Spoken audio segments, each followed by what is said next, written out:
नमस्कार, आदाब, सत श्री अकाल दोस्तों।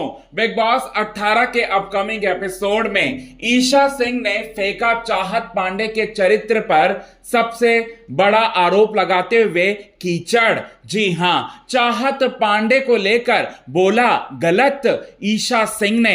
तो वहीं दूसरी ओर आपको बताना चाहते हैं विवेन दिसेना जो हैं एक बार फिर चाहत पांडे के लिए स्टैंड लेते हुए नजर आएंगे और उनका गुस्सा ईशा सिंह पर फूटेगा और ईशा सिंह को एक्सपोज करते हुए नजर आएंगे विवेन दिसेना।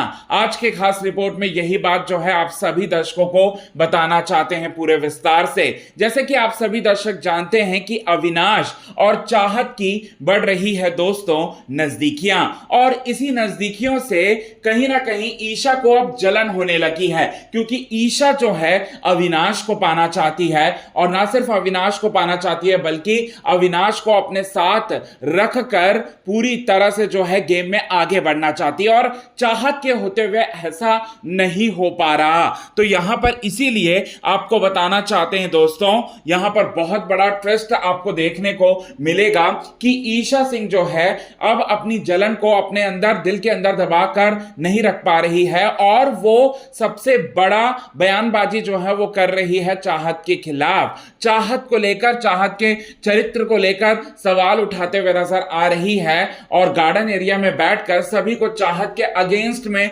करते हुए नजर आ रही है। और वो बोल रही है कि चाहत ना सिर्फ फेक ड्रामा करती है बल्कि उसका चरित्र भी खराब है। ये बात जो है वो बोलते हुए नजर आ रही है, और बोलते हुए ये भी नजर आ रही है कि अविनाश पर वो डोरे डालती है। इस तरह की बातें जो हैं वो बोलते हुए नजर आती हैं। चाहत के चरित्र पर उठता सवाल देखकर विवेन दिसेना चाहत के लिए स्टैंड लेते हैं और ईशा को चुप करवा देते हैं, और बोलते हैं कि ईशा तुम शो के सेट पर जिस तरह से काम किया करती थी, जिस तरह से तुम्हारा एटीट्यूड था, तुम्हारा एटीट्यूड बिल्कुल भी नहीं बदला। शो के सेट पर भी तुम यही सब चीजें जो है वो करती थी, यानी कि सिर्फ तुम जिसमें काम किया था विवेन दिसेना और ईशा सिंह ने, उसका जिक्र करते हैं विवेन दिसेना, और चाहत पांडे को लेकर स्टैंड लेते हैं और ईशा सिंह को चुप करवा देते हैं, और कहते हैं कि तुम्हारी हरकतें यहां भी बंद नहीं हो रही है। तुम कैरेक्टर असैसिनेशन तुम किसी लड़की का कैसे कर सकती हो जबकि तुम खुद भी एक लड़की हो।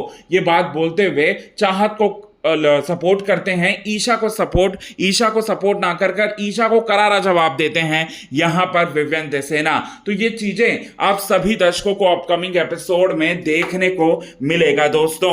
अब ये सब देखकर जो है कहीं ना कहीं ईशा जो है जल भुनकर राख हो जाती है। ईशा को समझ में बिल्कुल भी नहीं आता कि कैसे रिएक्ट करे और कैसे ना रिएक्ट करे, और वो अगर विवेन दिसेना के अगेंस्ट में अगर वो बोलना शुरू कर दे तो उसका करियर पूरी तरह से खत्म हो जाएगा। ये बात वो खुद अच्छी तरह से जानती है, तो इसीलिए उसने चुप्पी साधने में ही अपनी भलाई समझी और उसने चुप्पी साध दिया। तो ये चीजें आपको देखने को मिलेगा। चाहत को मिलने वाला है दोस्तों विवेन का साथ। कितने ज्यादा एक्साइटेड हैं आप इसे देखने के लिए, कमेंट के थ्रू आप हमें ये बात जरूर बताएं।